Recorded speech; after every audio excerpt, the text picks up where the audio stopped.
I assume somebody wanted to leak it to maximize the embarrassment to Barr and to set up the questions for the hearings the next 2 days. You know, look, the deep state in Washington has played these games for the whole history of the country. This is not something new. Mueller could at any point have decided he wanted to refute it. And as I understand the actual key sentences, the distortion is by the news media. Well, that was former House Speaker Newt Gingrich on the Ingraham Angle last night, reacting to reports that Robert Mueller wrote to Attorney General Barr saying that his summary of the special counsel's findings did not capture the substance of Mueller's report. This as we await the Attorney General's appearance before the Senate Judiciary Committee. That should be happening any moment now. Laura Ingraham joins us now over the phone. Laura, we see images of William Barr leaving his home this morning en route to Capitol Hill. This is all set to begin shortly. I'm sure you've got a lot to say on this, but it's really setting up to be quite a morning. What do you expect? Sandra, the meltdown on the other cable channels last night as we were broadcasting the Ingraham Angle was something really for the ages. We have in Special Counsel Mueller someone who's worked in law enforcement at the highest levels for decades. We have someone in Bill Barr who has worked at the highest levels of the legal profession, both as a CEO and former Attorney General and so forth for decades. Okay, both men have enormous experience in dealing with really complex matters.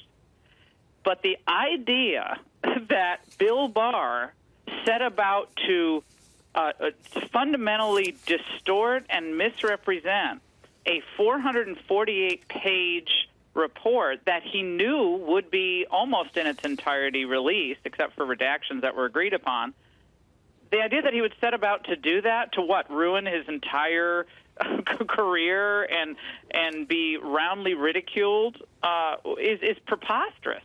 And so for this frothy frenzy on the other cables last night and in the pages of the Amazon Post, I say this.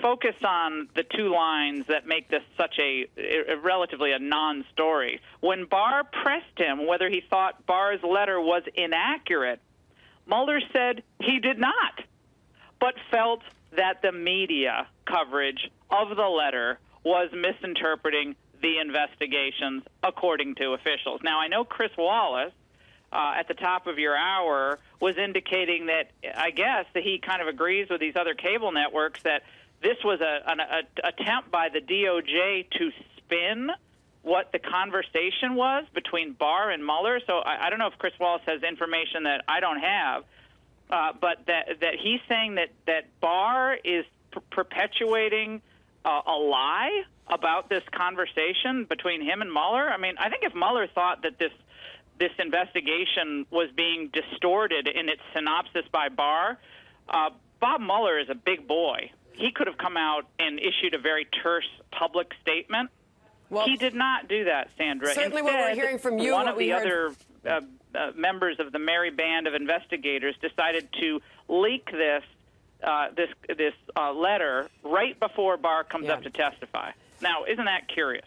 Obviously. So, as somebody who happens by the way, to have known Bill Barr for decades and myself worked at pretty high levels in the legal profession, I find the reporting on this and much of the commentary on this to be we'll harmful hear from William Barr and shortly. Frankly very disturbing. And I'm watching this in real time, and this is not spin, by the way. This is analysis of the current situation as it stands. By the way, we'll hear more from Brett Baer and Chris Wallace themselves in a bit before William Barr begins a short time from now. We've got everybody on deck, but meanwhile, Laura, also what is being decided now, there's going to be a vote in the House, a committee vote, on whether or not the House Judiciary will be allowed to have staff ask questions of William Barr at their hearing tomorrow. Should that be allowed?